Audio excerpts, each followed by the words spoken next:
गोलियां चला रही थी और उसने अपने सहायक को कहा कि ऐसा लगता है ये जो 50 लोग यहाँ पर मरे पड़े हैं, इनके सर या छाती में गोली लगी है, ऐसा लगता है कि कहीं ऊपर से गोली आ रही है, सीधे गोली नहीं मारी गई।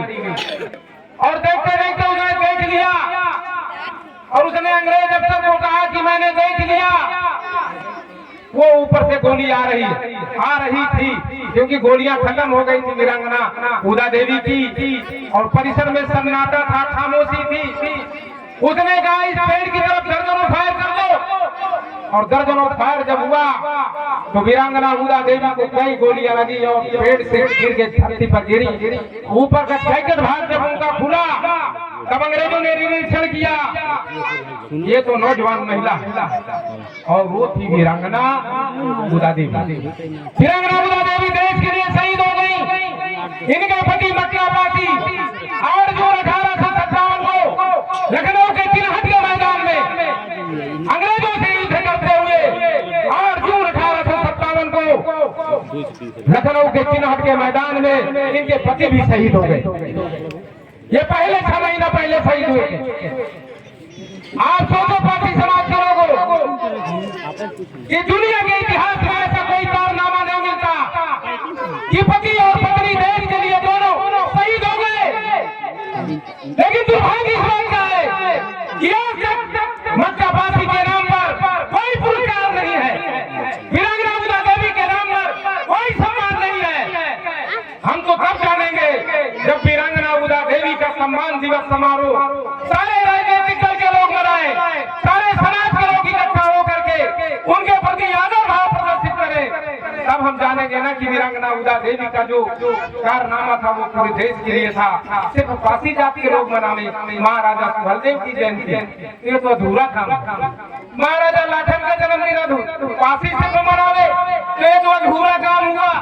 वीरांगना उदा देवी का शहीदी दिवस, जन्म दिवस, मक्का पासी का शहीदी दिवस, महाराजा शासन का वीर गति दिवस, महाराजा बिजली वीर पासी का शहादत दिवस सिर्फ पासी ही मनाए तो ये तो अधूरा कार्यक्रम हुआ ना। देश के लोग मनावे जैसे राम का जन्मदिन तो सभी लोग मनाते हैं ना, हर जाति के लोग मनाते हैं, तो उस दिन पूरा सम्मान पा जाओगे पासी समाज के लोगों जिसके लिए लालायित हो।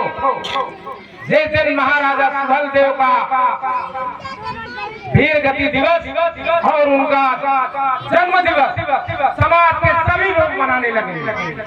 कृष्ण जी का मनाते हो ना, भगवान समझ के मनाते हो ना, आखिर वो भी तो किसी माता के लाल ही थे हमारे आप जैसे। कृष्ण भी तो पैदा हुए थे, वो भी तो राजा ही थे मथुरा के। आज उनका जन्मदिन कौन मनाता है? पूरा देश के लोग मनाते हैं। क्यों? उनके लोगों ने अपने पूर्वजों को सबका देवता बना दिया और यहाँ तक मानते मानते उनको भगवान बना दिया। इसीलिए अभी 6 महीना पहले, साल भर पहले हमने पासी समाज के हजारों लोगों से पूछा कि तुम्हें भी भगवान चाहिए ना? तो बोले कि हाँ चाहिए। तो हम कहा भगवान सुहेलदेव से अच्छा फिर तुम्हारे लिए कोई भगवान नहीं हो सकता। भगवान सुहेलदेव। अब हमारे पास समय कम है, हमको अभी 2-3 कार्यक्रम में जाना है। नहीं महाराजा सुहेलदेव का कारनामा बता दे, मगर थोड़ा सा बताना ही पड़ेगा। महाराजा सुहेलदेव को ऊपर माला चढ़ा रखे होगा, थोड़ा माला हटाओ भैया, ये हटाओ माला जरा सब लोग देखें तो ये जान ले महाराजा सुहेलदेव, ये महाराजा सुहेलदेव है। ये देखो ये महाराजा सुहेलदेव 999 ईस्वी में राजा बिहारी मल के पुत्र थे, श्रावस्ती में पैदा हुए और इनका बहुत बड़ा कारनामा है।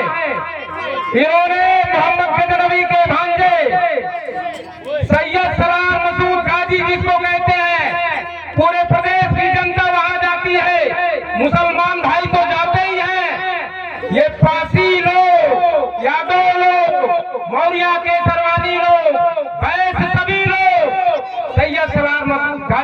मजार पर जा करके फेरे लगाते हैं और अपने जवान बेटियों का रिश्ता सैयद सलार मसूद गाजी से करते हैं। महाराजा सुखदेव के हाथों मारा गया 10 जून 1034 ईस्वी को। बहराइच में 18 दिन युद्ध चला, 21 दिन युद्ध चला। बहराइच का नाम पारा का वो मैदान जहाँ महाराजा सुखदेव ने 3 लाख से ज्यादा फौज सैयद सलार मसूद गाजी की मार करके भारत की रक्षा करने का काम किया। अरे इनको तो कोई नहीं याद करता। सिर्फ पारसी समाज के 2-4 संगठन बने हैं, थोड़ा थोड़ा याद करने लगे। जब राजनीतिक दलों के ऊपर दबाव पड़ता है तो भी थोड़ा सा खाना पूर्ति कर देते हैं वोट लेने के लिए। उसमें हम भी एक राजनीतिक आदमी है, हमको भी शामिल कर सकते हो। हम किसी राजनीतिक दल की निंदा नहीं करते, लेकिन राजनीतिक दल के लोग सभी लोग सम्मान करेंगे, लेकिन जब हम अपनी ताकत का एहसास उन्हें करा देंगे तो सब सम्मान करेंगे। लेकिन कैसे ताकत का एहसास कराओगे? गड्ढे में 2 मछली देख लिया तो कूद पड़े वहां पर। कितने लोग कूदते हो? गड्ढे में 3 मछली देखा तो पैंट उतारा, फेंट उतारा, कूद पड़े और उसको तब तक मथते हो सुअर की तरह जब तक तुम्हें मछली ऊपर ना आ जाए। ऐसे में सम्मान पाओगे? कभी नहीं पाओगे सम्मान। ये बात तो हम 50 वर्षों से कह रहे हैं और इसका सुधार भी हुआ है। ऐसी बात नहीं है। हमारा आंदोलन, हमारी क्रांति, हमारी सोच और हमारा संघर्ष कभी बेकार नहीं गया। हमें एमपी जरूर नहीं बने, लेकिन पता नहीं कितनों को बना डाले। गुरु शिक्षा देता, पता नहीं कितने को डीएमएसपी थानेदार जज बना देता। हम जब यहाँ पर आए अपने 4 पहिया गाड़ी से और यहाँ से उतरे तो यहाँ पर 30-35 पासी लोग बैठे। वो हमें नहीं जानते, वो हमें जानते होते तो हमारे पास जाते, एक भी पासी चला जाता, हाथ बढ़ा देता, मिलता, नमस्कार करता, तबीयत खुश होती। लेकिन पुराने लोग तो घर में थे, अब आए हैं बैठे सामने। ये लोग जानते हैं। अरे जितने लोग ये मीटिंग करा रहे हो आप लोग ना, इससे जरा 1.5 गुना तो जीवन लगाते लगाते हो गया जितनी तुम्हारी उम्र है। अभी इस समय जो है 57 साल उम्र है और 12 साल की उम्र से लड़ाई लड़ रहे। किसकी? आपकी। लेकिन इसमें बदलावी भी मिली। हम न मुसलमान की कभी बुराई करते हैं, न वैश्वर्ग की बुराई करते हैं किसी राजनीतिक मंच से, न सामाजिक मंच से। कभी किसी की निंदा नहीं किया। हमने अपने समाज को इकट्ठा करने की बात की, अपने समाज को सुधार करने की बात की, अपने समाज को संघर्ष करने की बात की और यह भी कहा कि संगठित होकर के, एक होकर के अपनी बिगड़ी बात बनाने के लिए आगे बढ़ना, न कि किसी को पर अत्याचार करने के लिए। हम इकट्ठा कर हो तो किसी को पर जुल्म नहीं कर सकते। हमारी पहचान जुल्म करना नहीं था। हमारे लोगों की पहचान था इकट्ठा होकर के समाज के ऊपर किसी प्रकार का अत्याचार हो तो सबकी रक्षा करने का था। हम ये बात कहते रहे, लेकिन हमारे बारे में गलत प्रचार लोग करते हैं कि लाखन पार्टी इकट्ठा करता है पार्टी समाज को तो पार्टियों को बढ़ावा देता है। हमने कभी अपने जीवन से इस तरह कभी नहीं बोला, हमारे कार्यों में भी ऐसा कभी नहीं रहा। इसलिए आज हम ये सुहेला गांव में भी कहते जाते हैं कि समाज के सभी वर्गों के कल्याण के लिए, सभी की भलाई के लिए, जैसे एक बढ़िया नेता, सुंदर नेता सोचता है। आज के युग में जो बढ़िया नेता होता है, ये नेता लोग बैठे हैं ना, 3 लोटा आगे हैं, वो बगल में एक नेता बैठे हैं।